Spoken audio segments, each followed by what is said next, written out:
اللہ کریم بندوں سے راضی ہے یا ناراض ہے یہ کیسے پتا چلتا ہے؟ اس کی کچھ نشانیاں بزرگ، جب تم میں سے سب سے برے لوگوں کو تم پر وہ حاکم بنا دے، اور اللہ فرماتا ہے جس کے لیے اللہ روک دے کوئی طاقت اسے کھول نہیں سکتی، صحیح اللہ نہیں۔ ہیلو گائز، ایک بار پھر سواگت ہے بھائیوں کا چینل ریئیکشن بابا میں۔ میرا نام ہے رام، میرا نام ہے دیکشا۔ تو گائز آج ایک بہت انٹرسٹنگ ویڈیو پہ ہم ریئیکشن کرنے والے ہیں، اور بہت دن کے بعد ریئیکشن کر رہے ہیں کیونکہ ٹھنڈ اتنی ہو رہی ہے کہ من نہیں ہو پا رہا ہے ویڈیو بنانے کا۔ آج کل کبھی کبھی ہوتا ہے ایسے، تو ویڈیو اسی لیے بہت انٹرسٹنگ ہے۔ ہم اچھی ویڈیوز پہ ہی ریئیکشن کرتے ہیں، موسٹلی ایسی کیا بولتے ہیں زیادہ کنٹروورسی والی ویڈیوز نہیں بناتے جو ہندو مسلم بھائیوں کو الگ کرنے کی کوشش سے رہتی ہیں، الٹے سیدھے جذبات رہتے ہیں، یہ سب رہتے ہیں۔ تو ہم ایسے ویڈیوز سے ہمیشہ دور رہتے ہیں کیونکہ ہمارا تو شروع سے بھائی ایک موٹو رہا ہے کہ ہم ہر دھرم کی ریسپیکٹ کرتے ہیں، ہم ہندو ہیں۔ آپ لوگوں کو پتہ ہی، میرے نام سے ہی پتہ چل جاتا ہوگا آپ لوگوں کو تو، اور ہمارے چینل پہ موسٹلی جو آڈینس ہے وہ مسلم بھائی لوگ ہیں، اتنے زیادہ آپ لوگ پیار کرتے ہو، سپورٹ کرتے ہو، ایون آپ لوگوں سے اتنا کچھ سیکھنے کو ملتا ہے۔ اور آج جس ویڈیو پہ ریئیکشن کرنے والے ہیں اس کا نام بتا دیتا ہوں، کیا اللہ تعالیٰ ہم سے ناراض ہے؟ بھائی ایسا کیوں بولا مفتی سلمان ادھری صاحب نے؟ کچھ تو ریزن رہا ہوگا، دیکھ لیتے ہیں۔ ویڈیو انٹرسٹنگ لگ رہی ہے، امید ہے آپ لوگوں کو ویڈیو اچھی لگے گی، تو اینڈ تک ضرور دیکھیں، شیئر کریں دوستوں کے ساتھ، اور آپ کو اگر یہ ویڈیو پسند آئے تو پلیز اس ویڈیو کو لائک کریں، اور آپ چاہتے ہیں آپ کو ایسے ریئیکشن ویڈیوز بھی ملتے رہیں تو پلیز چینل کو سبسکرائب کریں۔ تو گائز آج کے ریئیکشن ہم سٹارٹ کر لیتے ہیں بنا کسی دیری کے، لیٹس پلے۔ آج کچھ اہم چیزیں آپ کے سامنے رکھنا چاہتا ہوں۔ میں کتاب پڑھ رہا تھا امام غزالی رحمۃ اللہ تعالی علیہ کی، اس میں بہت اہم چیزیں آپ نے بیان فرمائی۔ اللہ کے ناراض ہونے کی نشانیاں کیا ہیں؟ بندہ کیسے پتا کرے کہ اس کا رب اب اس سے راضی ہے یا ناراض ہے؟ یہ بہت اہم چیز ہے میرے عزیزو۔ اللہ کریم بندوں سے راضی ہے یا ناراض ہے یہ کیسے پتا چلتا ہے؟ اس کی کچھ نشانیاں بزرگوں نے فرمائی، حتیٰ کہ حدیث پاک میں بھی ملتی ہیں۔ رسول کریم صلی اللہ علیہ وسلم سے بھی پوچھا گیا، اور پھر مولا علی کرم اللہ وجہہ الکریم کے اقوال بھی ہیں۔ آج ہمیں ان چیزوں کی طرف خاص نظر کرنے کی ضرورت ہے۔ اگر وہ چیزیں پتہ چل جائے تو ہو سکتا ہے انسان اپنے آپ کی اصلاح کر لے اور اس میدان سے نکل آئے، کیونکہ غفلت میں کبھی ایسا ہوتا ہے کہ اسے لگ رہا ہے میں جو چل رہا ہوں صحیح چل رہا ہوں، سب تو ٹھیک ٹھاک ہے، لگتا ہے، لیکن بسا اوقات ایسا ہوتا ہے کہ وہ اتنے غلط راستے پر ہے کہ رب تعالیٰ کی ناراضگی اس کے ساتھ ہے۔ حدیث پاک میں اگر پوچھا گیا تو حدیث میں ایک لفظ سب سے زیادہ ہے، کئی حدیثیں ہیں، ابن ابی دنیا میں یہ حدیث منقول ہے۔ حضور پاک صلی اللہ علیہ وسلم نے فرمایا اللہ کے ناراض ہونے کی سب سے بڑی نشانی یہ ہے کہ جب تم میں سے سب سے برے لوگوں کو تم پر وہ حاکم بنا دے تو سمجھ لو کہ اللہ قوم سے ناراض ہے۔ ارے بہت بڑھیا۔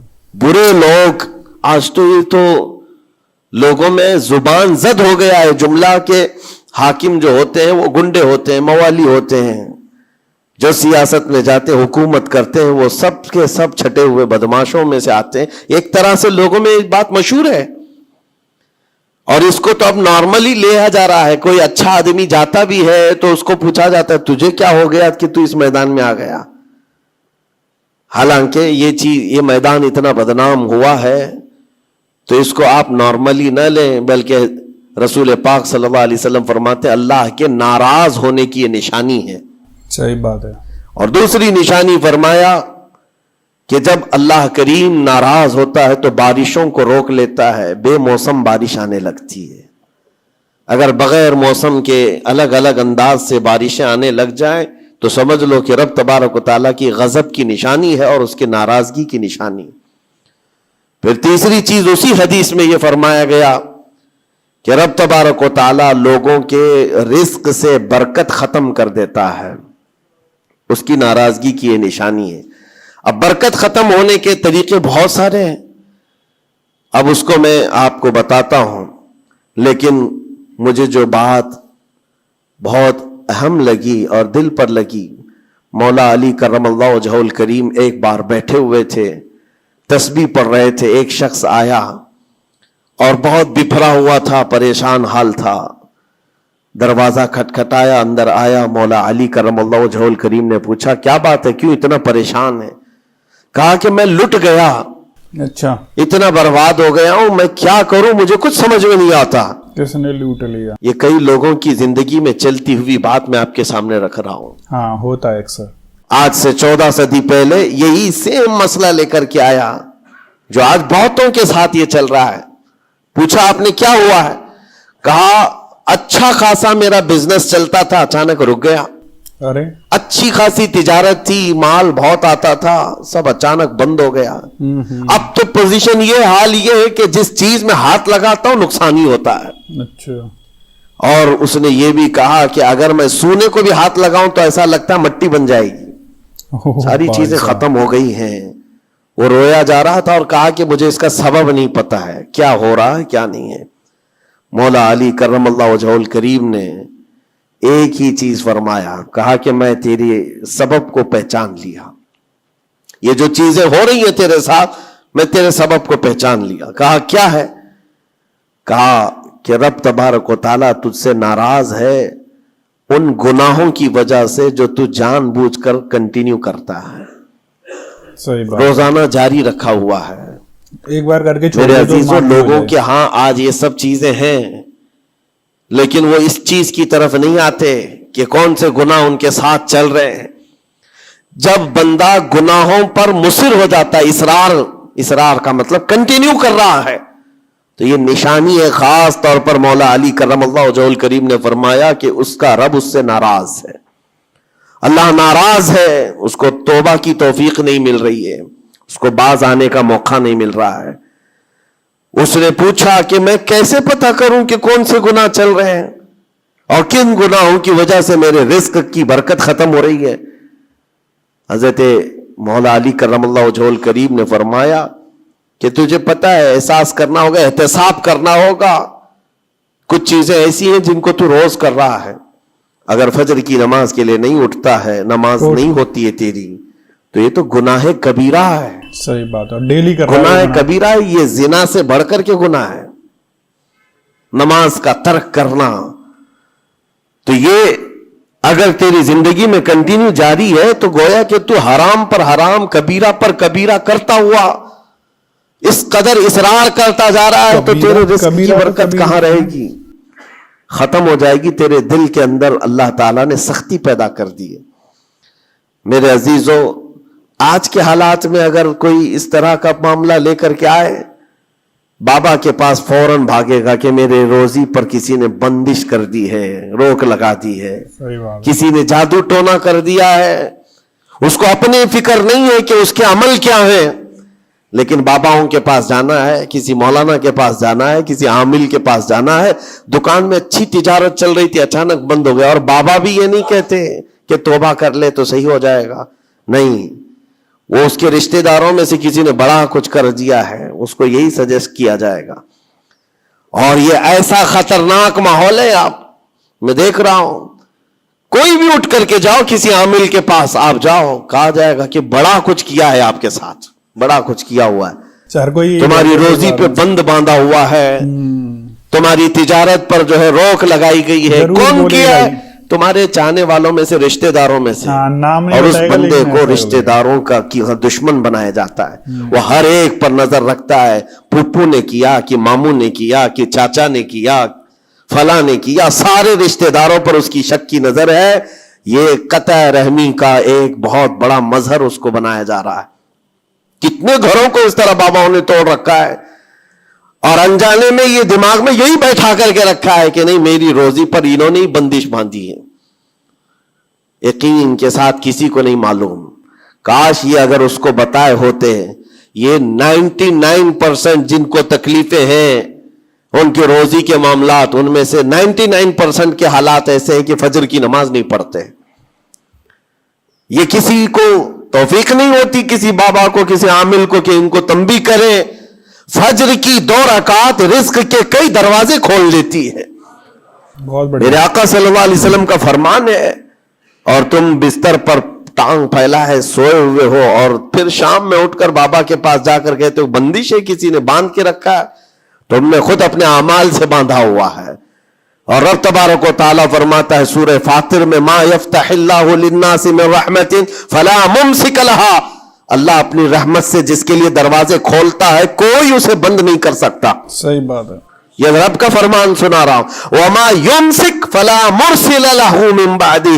اور اللہ فرماتا ہے جس کے لیے اللہ روک دے کوئی طاقت اسے کھول نہیں سکتی. صحیح اللہ نے اگر بند کر دیا ہے تو کوئی نہیں کھولے گا. اب یہ رب تبارک و تعالیٰ کس کے لیے بند کرتا ہے کس کے لیے کھولتا ہے یہ اس کی شان ہے. لیکن ساتھ میں ایک بات اور آپ کو بتا دوں.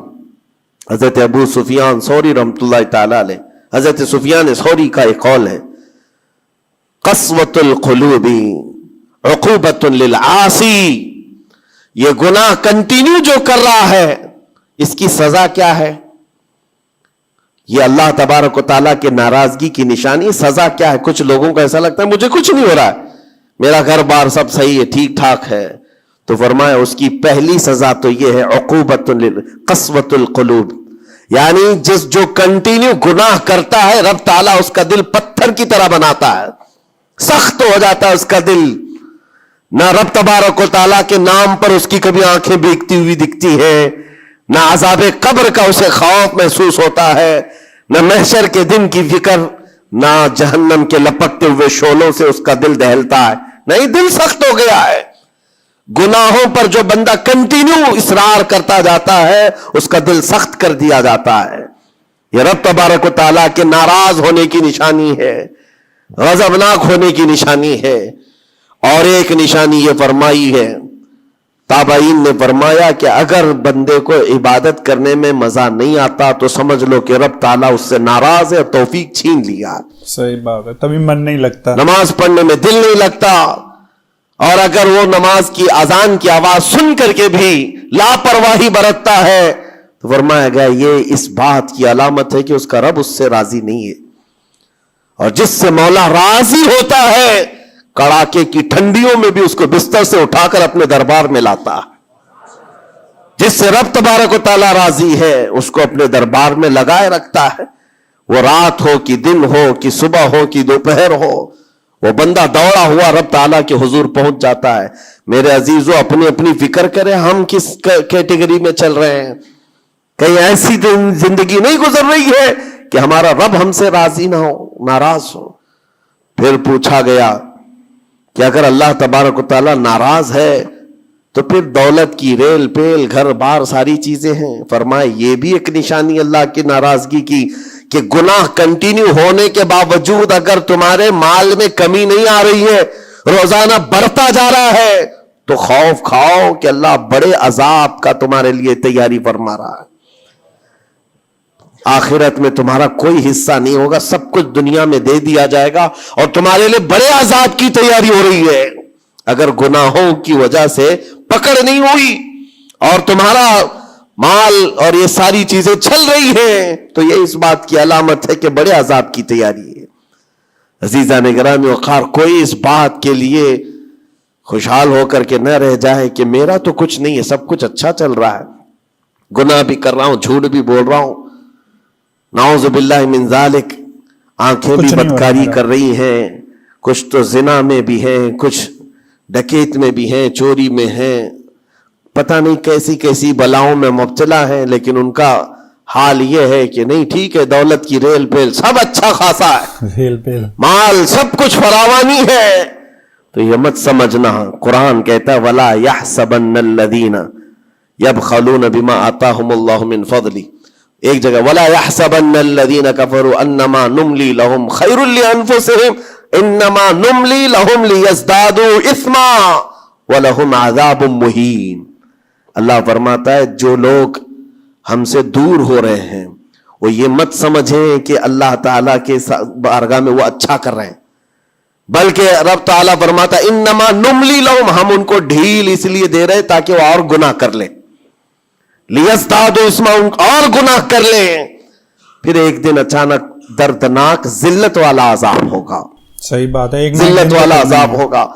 قرآن پاک میں رب تعالیٰ فرماتا وَلَا تَكُونُوا كَالَّذِينَ نَسُوا اللَّهَ فَأَنسَاهُمْ أَنفُسَهُمْ, تم ان لوگوں کی طرح مت ہونا جو اللہ کو بھول گئے. جو عبادت سے دور ہوتا ہے یہ اللہ کے غضب کی نشانی ہے, اللہ اس سے ناراض ہے. اگر عبادات میں نہیں آ پا رہا ہے, نمازیں اس کی کمپلیٹ نہیں ہو رہی ہیں تو اللہ ناراض ہے اس سے.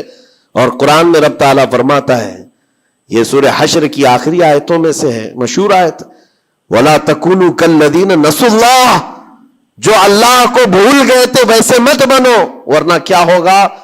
رب فرماتا فَأَنْسَاهُمْ أَنفُسَهُمْ، اللہ ان کو خود اپنے آپ کو بھلا دے گا، یعنی تمہیں ایسا بنا دیا جائے گا کہ تم کو خود یاد نہیں ہوگا تم کون ہو، بھول جاؤ گے۔ قیامت کے دن بھی ایسے بہت ہوں گے جن کو خود پتا نہیں ہوگا کہ کیا تھے، بلکہ مرنے کے وقت بھی کئی لوگ اپنا نام تک بھول جاتے ہیں۔ ان سے پوچھا جائے، اسی لیے تو کلمہ پڑھنے کی تلقین کی جاتی ہے کہ آپ وہاں بیٹھ کر کے کلمہ پڑھتے رہو، ورنہ وہ بھولتا چلا جائے گا، بھولتا چلا جائے گا۔ ایسی کیفیت میں آتا ہے بندہ کہ وہ خود اپنے آپ کو بھول جاتا ہے، اور رب تعالیٰ فرماتا ہے کہ جن لوگوں نے اللہ کو بھلا دیا اللہ ان کو بھلا دے گا خود کا، ان کی ذات ایسی بن جائے گی کہ وہ خود اپنے آپ کو بھول چکے ہوں گے۔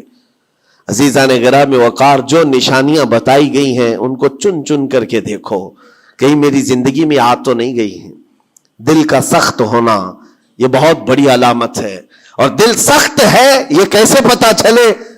فرمایا گیا کہ مسجد میں اگر زیادہ دیر بیٹھنے کی خواہش نہیں ہوتی ہے تو دل کالا ہے، اگر قرآن پڑھنے میں دل نہیں لگتا ہے تو دل سخت ہو چکا ہے۔ صحیح بات ہے۔ اٹھاؤ قرآن ہاتھ میں، دیکھو کتنی دیر پڑھ سکتے ہو، اور موبائل کو گھنٹوں چلا سکتے ہو، موبائل کی اسکرین پر تم آنکھیں جمائے بیٹھے رہتے ہو، جبکہ اسی موبائل میں قرآن بھی ہے لیکن وہ کھلتا نہیں ہے۔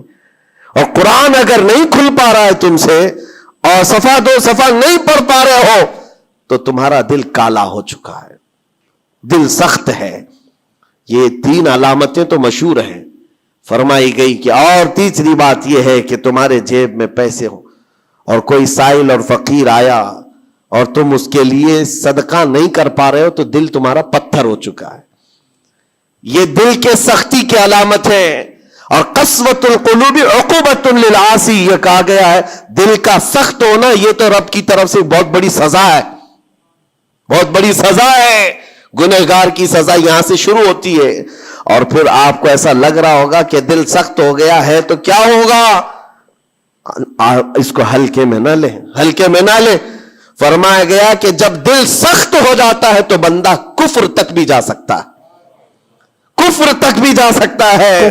دل کی سختی اس کو کفر بھی لے جاتی ہے۔ کفر کا مطلب کیا ہوتا ہے؟ بلکہ بزرگوں نے یہاں تک فرمایا کہ جب بندے کا دل سخت ہو جاتا ہے تو اس کے نزدیک ماں سے زنا بھی ہلکا لگتا ہے، بیٹی سے زنا بھی اس کے لیے ہلکی چیز ہے۔ دل سخت ہے تو جانوروں سے زیادہ ذلیل کام کرنے کو بھی آسان سمجھتا۔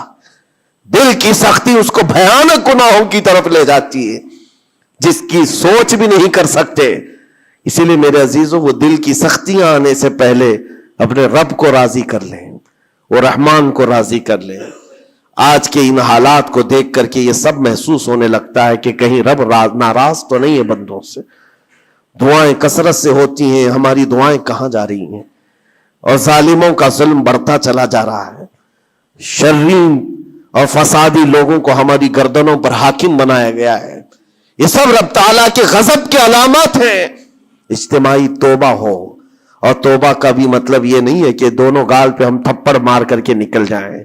زندگی پر اس توبہ کے اثرات کا اظہار ہونا چاہیے۔ آج رات کو توبہ کیا ہے، رب تعالیٰ کے حضور سچی توبہ کیا ہے، تو کل اس کی زندگی میں تبدیلی تو آئے۔ رات بھر توبہ کرتا رہا اور فجر میں سو رہا ہے تو کوئی تبدیلی نہیں آئی۔ یعنی تم نے دل سے اللہ کی بارگاہ میں توبہ ہی نہیں کیا ہے، نہ ہی تمہارے چال چلن میں کوئی فرق آیا۔ یہ توبہ نہیں ہے۔ تھپڑ تو 1000 بار مار لو، اس کو توبہ نہیں کہا جاتا۔ توبہ عزم مصمم کا نام ہے، اس کو اور اللہ تبارک و تعالیٰ کو راضی کرنے والی توبہ وہی ہے جو عزم مصمم کے ساتھ ہوتی ہے۔ جانتے ہو سیدنا عمر فاروق رضی اللہ تعالیٰ عنہ، ان کا دور وہ ایک ایسے رعب و دبدبے کا دور ہے۔ ایک شخص ایک دکان سے یا گھر سے شراب کی بوتل لیا اور نکلا باہر۔ شراب کی بوتل لے کر کے حضرت عمر فاروق رضی اللہ تعالیٰ عنہ راستے پر آ رہے تھے، آپ کی نظر پڑ گئی، اس نے بوتل چھپا لیا۔ شراب کے ساتھ پکڑا جاتا، ابھی کوڑے بھی مارے جاتے اور ذلیل بھی ہوتا۔ حضرت عمر جیسے بڑھتے آ گئے، اس کی ہیبت بھی بڑھتی چلی گئی۔ کیا ہوگا کیا ہوگا، بچا کے نکل جاؤں نہیں، لیکن سیدھے وہ سامنے آ کے کھڑے ہو گئے۔ کہا کہ کہاں سے؟ کہا یہیں سے آ رہا ہوں. کیا ہے جس کو تم بغل میں چھپائے جا رہے ہو؟ جس چیز کو چھپا رہا تھا اسی چیز کا سوال کیا انہوں نے.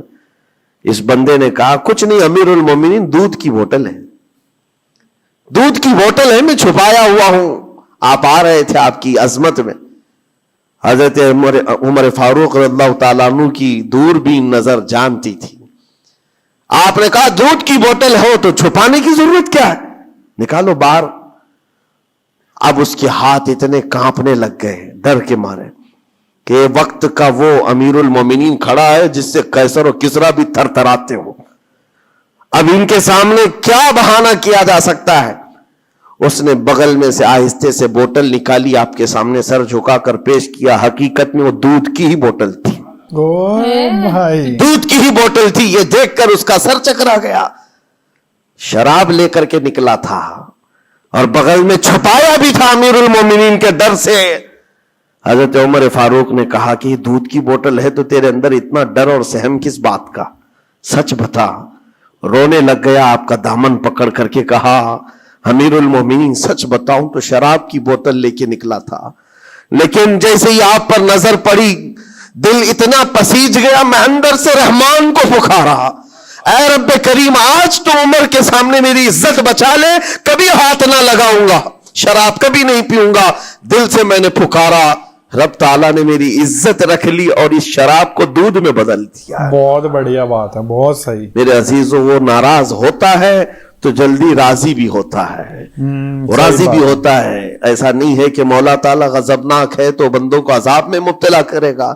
ایک دعا کرو، ایک دعا کرو رب تبارک و تعالیٰ کی بارگاہ میں، جو مجھے بڑی لگی دل کو، جو میں آپ کے سامنے شیئر کر رہا ہوں. کبھی سجدے میں گر کر اس سے مولا سے اتنا کہو کہ اے رب تیرے لیے بندے میرے علاوہ کروڑوں ہیں، میں ایک نہیں ہوں، تیرے تو کروڑوں بندے ہیں، لیکن مولا میرے لیے تو صرف تو ایک ہی ہے. بہت بڑھیا. میرے لیے تو صرف ایک ہی ہے جس کے سامنے جھک کر میں مانگ سکتا ہوں. تجھ سے جو منہ چھپاؤں تو کروں کس کے سامنے. رب تبارک و تعالیٰ کو یہ ادا پسند آتی ہے کیونکہ یہ قرآن پاک میں حضرت عیسیٰ علیہ السلام کے ضمن میں بیان کی گئی ہے. اللہ تعالیٰ نے خود اس کو قرآن میں فرمایا ان تعذبہم فإنہم عبادک وإن تغفر لہم فإنک انت العزیز الحکیم. عیسیٰ علیہ السلام نے اپنے امتیوں کے لیے اللہ کی بارگاہ میں یہ التجا کی تھی، مولا اگر تو ان کو عذاب دے گا تو تیرے ہی تو بندے ہیں، تیرے ہی تو بندے ہیں، اور اگر بخش دے گا تو تو غالب حکمت والا ہے، تیرے خزانے میں کوئی کمی نہیں ہونے والی. ارے بہت پیارا. عزیزان گرامی وقار، جن گناہوں پر زندگی گزر رہی ہے اس سے نکل آنا ضروری ہے. آج یا کل موت کا فرشتہ آ جائے گا. کہیں ایسا نہ ہو کہ اسی گناہوں کے دروازے پر ہمیں دستک دی جائے اور جو بندہ جس حال میں دنیا سے مرتا ہے پھر اسی حال میں اسے اٹھایا نہ جائے، ذلیل لوگوں میں اس کو قیامت کے دن اٹھایا نہ جائے. جانے کی تیاری تو ہونی چاہیے اور جس طرح سے بھی ممکن ہو سکے توبہ کرو، اپنے اندر سے اور باہر سے صاف ہو جاؤ. اور رب تبارک و تعالیٰ کو راضی کرنے کے لیے توبہ سب سے بڑی چیز ہے، سب سے بڑی چیز ہے.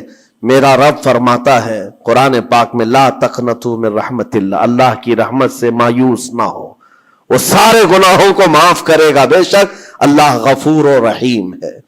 لیکن آج جو اس کے ناراضگی کی نشانیاں ہیں اپنی زندگی میں ڈھونڈ ڈھونڈ کے نکال لو. اگر مجھ سے عبادت نہیں ہو رہی تو میرا رب ناراض ہے مجھ سے.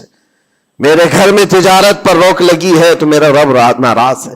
اور اگر مال و دولت کی کثرت ہے لیکن گناہ مجھ سے نہیں چھوٹ رہے ہیں تو پھر تو اللہ تعالیٰ ایک بڑے عذاب کی تیاری میں ہے. رب تبارک تعالیٰ ایک بڑا عذاب میرے لیے تیار رکھا ہے، بڑا عذاب میرے لیے تیار رکھا ہے. میرے ان گناہوں کی وجہ سے وہ سب کچھ مجھے دنیا میں دے رہا ہے. یہ ڈر کی بات ہے. اللہ تبارک و تعالیٰ کی بارگاہ میں دونوں چیزیں رکھے، اس کی بخشش کی امید بھی اور اس کے پکڑ کا خوف بھی. اور اس خوف اور امید کے بیچ میں جینے کا نام ایمان کی زندگی ہے. اللہ کریم ہم سب کو اس ایمان کی زندگی عطا فرمائے. رب تبارک و تعالی ہم سب کو اپنے غضب سے دور رکھے، اس کی ناراضگی سے ہمیں دور رکھے. اللہ اے رب کریم اس وقت تک ہمیں تو دنیا سے نہ اٹھا جب تک تو ہم سے راضی نہ ہو جا. اے اللہ جب تک تو ہم سے راضی نہ ہو جا، اے اللہ جب تک تو ہم سے راضی نہ ہو جا. وصلی اللہ تعالی علی خیر خلق محمد وآلہ وصحبہ اجمعین وآخر دعوانا ان الحمد للہ رب العالمین. السلام علیکم. ہاں تو گائز یہ ویڈیو تھی بھائی بہت انٹرسٹنگ تھی. کیا اللہ تعالیٰ ہم سے ناراض ہے؟ کیسے پتہ کریں گے؟ آپ لوگوں کو پتہ ہی چل گیا.